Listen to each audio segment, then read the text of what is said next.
Greetings, friends. Salutations mes amis. Aujourd'hui, nous allons nous pencher sur le sujet passionnant de croître en Christ. Qu'est-ce que cela signifie et comment cela se passe-t-il? Vous voyez, la croissance prend du temps. Nous le constatons dans de nombreux aspects de la vie. Si vous avez déjà planté un jardin, vous savez qu'il faut du temps et des soins avant de pouvoir profiter des fruits de notre travail. Lorsqu'un enfant naît, il faut de nombreuses années de soins attentifs et de croissance avant qu'il ne devienne un adulte à part entière. L'amitié est un autre exemple. Lorsque vous rencontrez quelqu'un pour la première fois, il faut du temps et de l'engagement pour que la relation se développe.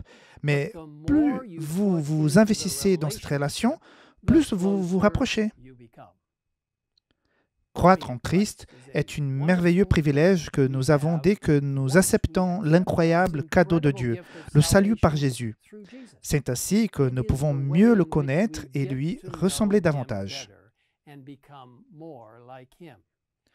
Et cette nouvelle vie en Christ commence par une dichotomie étonnante. Elle commence par la mort. La mort du Christ sur la croix rend notre nouvelle vie possible.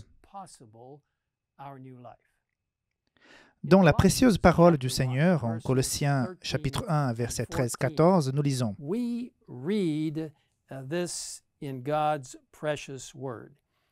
Il nous a délivrés de la puissance des ténèbres et nous a transportés dans le royaume de son Fils bien-aimé, en qui nous sommes rachetés, pardonnés de nos péchés. »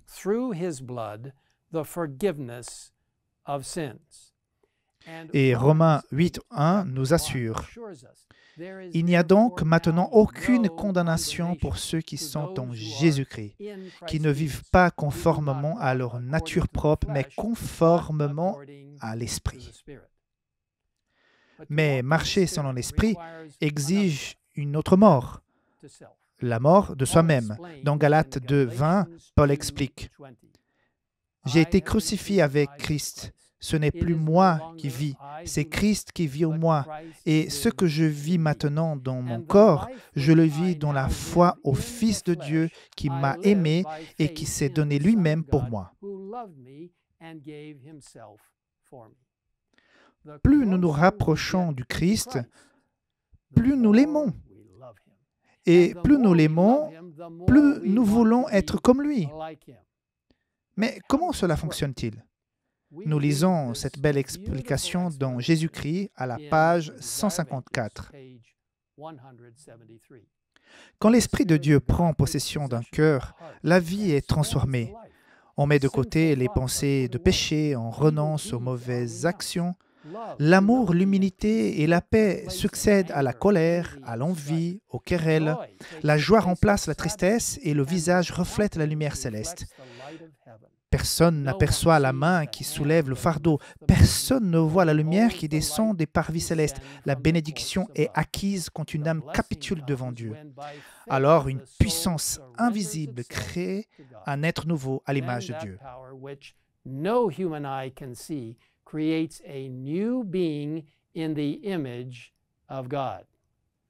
Quel Dieu étonnant et aimant nous servons qui peut provoquer une telle transformation. C'est Dieu lui-même. Ce concept de croître en Christ est si important qu'il constitue l'une des croyances fondamentales des adventistes du septième jour qui se lit comme suit. Donc, croyance fondamentale numéro 11, croître en Christ. Par sa mort sur la croix, Jésus a triomphé des forces du mal. Lui, qui a soumis les esprits démoniaques durant son ministère terrestre, a brisé leur pouvoir et a rendu leur ruine définitive.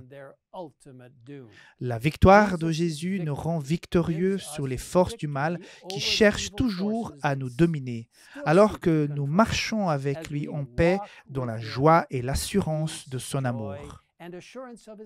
Le Saint-Esprit habite maintenant en nous et nous rend plus forts. Engagés en permanence avec Jésus, notre Sauveur et Seigneur, nous sommes libérés du fardeau de nos actions passées. Nous ne vivons plus dans les ténèbres, plus dans la peur des pouvoirs maléfiques, plus dans l'ignorance et la vanité de notre ancienne manière de vivre. Dans cette nouvelle liberté en Jésus, nous sommes appelés à croître dans la ressemblance de son caractère, alors que nous communiquons chaque jour avec lui en prière, en nous nourrissant de sa parole, en la méditant sur elle et sur la providence divine, en chantant ses louanges, en nous rassemblant pour lui rendre un culte, en participant à la mission de l'Église. Nous sommes également appelés à suivre l'exemple du Christ en nous efforçant avec compassion de répondre aux besoins physiques, mentaux, sociaux, émotionnels et spirituels de l'humanité. Alors que nous nous donnons nous-mêmes dans un service d'amour à ceux qui sont autour de nous et en témoignant de son salut, sa présence constante auprès de nous par l'Esprit transforme chaque moment et chaque tâche en une expérience spirituelle. Si vous souhaitez en savoir plus sur cette croyance fondamentale, je vous encourage à visiter le site indiqué ci-dessus. En conclusion, je voudrais juste partager brièvement 4 éléments essentiels et pratiques pour croître en Christ. Le premier, prier. Dans Colossiens 4:2, il est écrit ceci: « Persévérez dans la prière, veillez-y dans une attitude de reconnaissance. » C'est par la prière que nous entrons en contact avec Dieu, en lui parlant comme un ami et en écoutant ce qu'il a à nous dire en tant que bon Père céleste. Deuxième, lisez la Bible. La Bible est notre guide fidèle. Il nous est dit dans 2 Timothée 3, 16-17 que toute l'Écriture est inspirée de Dieu et utile pour enseigner, pour convaincre, pour corriger, pour instruire dans la justice, afin que l'homme de Dieu soit formé et équipé pour toute œuvre bonne. Troisièmement, appliquer ce que nous apprenons. Nous ne devons pas seulement lire la Bible, mais aussi faire ce qu'elle dit. Jacques 1, 22-25 explique: « Mettez en pratique la parole et ne vous contentez pas de l'écouter en vous trompant vous-même par des faux raisonnements. » En effet, si quelqu'un écoute la parole et ne la met pas en pratique, il ressemble à un homme qui regarde son visage dans un miroir et qui, après s'être observé, s'en va et oublie aussitôt comment il était. Mais c'est lui qui a plongé les regards dans la loi parfaite, la loi de la liberté, et qui a persévéré, celui qui n'a pas oublié ce qu'il a entendu, mais qui se met au travail, celui-là sera heureux dans son activité. Quatrièmement, rencontrer d'autres croyants. Dieu nous a conçus pour nous encourager et nous renforcer mutuellement. Séparés du corps, il est plus difficile de maintenir un lien spirituel vivant. Ensemble, nous sommes plus forts. Dans Hébreux 10, 23-25, nous lisons ceci: « Retenons fermement l'espérance que nous proclamons, car celui qui a fait la promesse est fidèle. Veillons les uns sur les autres pour nous inciter à l'amour et à des belles œuvres. N'abandonnons pas notre assemblée comme certains en ont l'habitude, mais encourageons-nous mutuellement. Faites cela d'autant plus que vous voyez s'approcher le jour. » Mes amis, vous n'êtes pas seuls. Alors que vous croissez dans le Christ, n'oubliez pas qu'il vous aime et qu'il prend soin de vous. Il est mort pour vous libérer de l'esclavage du péché et pour vous donner le don non seulement de la vie éternelle, mais d'une vie nouvelle en lui, dès maintenant.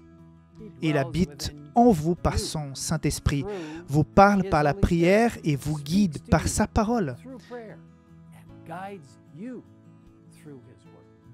Il vous encourage à rencontrer d'autres croyants et à aimer et servir les autres.